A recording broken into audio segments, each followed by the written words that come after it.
শীতের দাপটে দেশের বাতাস যখন রুক্ষ ও আর্দ্রহীন হয়ে ওঠে তখন তার প্রথম আঘাত পড়ে মানবদেহের সবচেয়ে সংবেদনশীল অংশগুলোর উপর। ত্বকের পাশাপাশি ঠোঁটও এই শুষ্কতার বড় ভুক্তভোগী। শরীরের অন্য অংশের তুলনায় ঠোঁটের চামড়া অত্যন্ত পাতলা ও তৈলগ্রন্থিহীন হওয়ায় শীত এলেই তা দ্রুত আর্দ্রতা হারায়। ফলাফল রুক্ষতা, ফাটল, এমনকি কখনো কখনো রক্তপাত। আর এই কারণেই শীত মৌসুমে ঠোঁটের যত্নকে হালকাভাবে নেওয়ার কোনোই সুযোগ নেই। শুষ্ক ঠোঁট শুধু সৌন্দর্যগত সমস্যা নয়, এটি অস্বস্তি ও সংক্রমণের ঝুঁকিও বাড়ায়।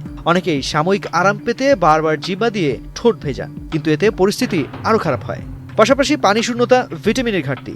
পদ্মা সেতু, মেট্রো রেল এবং এলিভেটেড এক্সপ্রেসওয়ে নির্মাণের গর্বিত অংশীদার বসুন্ধরা সিমেন্ট। অতিরিক্ত রোদে থাকা, থাইরয়েড জনিত জটিলতা কিংবা নিম্নমানের প্রসাধনী ব্যবহার ঠোঁট ফাটার প্রবণতা বাড়িয়ে দেয়। কখনো কখনো লিপ বাম বা লিপস্টিকের উপাদানে অ্যালার্জি থেকেও চুলকানি ও ফাটল দেখা দেয়, যা অনেকেই গুরুত্ব দেন না।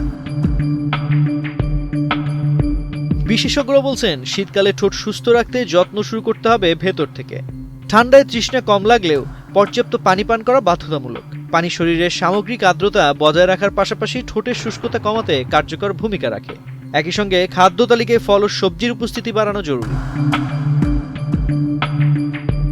বাহ্যিক যত্নের ক্ষেত্রে লিপ বাম বা লিপস্টিক বেছে নেওয়ার সময় সচেতন হওয়া দরকার। ফ্যাটি অ্যাসিড সমৃদ্ধ ও সূর্যের ক্ষতিকর অতিবেগুনি রশ্মি থেকে সুরক্ষার জন্য এসপিএফ যুক্ত লিপ বাম ঠোঁটকে দীর্ঘক্ষণ আর্দ্র রাখে। তবে শুধু লিপ বাম লাগালেই যথেষ্ট নয়। ঠোঁটে জমে থাকা মৃত কোষ নিয়মিত পরিষ্কার না করলে কোনো ময়শ্চারাইজারই কার্যকর হয় না। সপ্তাহে 1-2 বার লিপ স্ক্রাব ব্যবহার করলে ঠোঁট নরম ও মসৃণ থাকে। ঘরে অলিভ অয়েল ও চিনি মিশিয়ে তৈরি স্ক্রাবও এই কাজে বেশ উপযোগী। তবে সবকিছুর মাঝেই সতর্কতা জরুরি। ঠোঁট ফেটে গেলে কখনোই খোসা টেনে তোলা উচিত নয়। এতে ক্ষত গভীর হয় এবং সংক্রমণের ঝুঁকি বাড়ে। দীর্ঘদিন ধরে সমস্যা থাকলে বা রক্তপাত হলে দেরি না করে চিকিৎসকের পরামর্শ নেওয়াই বুদ্ধিমানের কাজ। শীতের এই মৌসুমে একটু সচেতন হলেই ঠোঁট থাকবে সুস্থ, নরম ও সুরক্ষিত। তো আজ এ পর্যন্তই। স্বাস্থ্য বিষয়ক এমন নানা পরামর্শ পেতে বাংলাদেশ প্রতিদিনের সঙ্গেই থাকুন।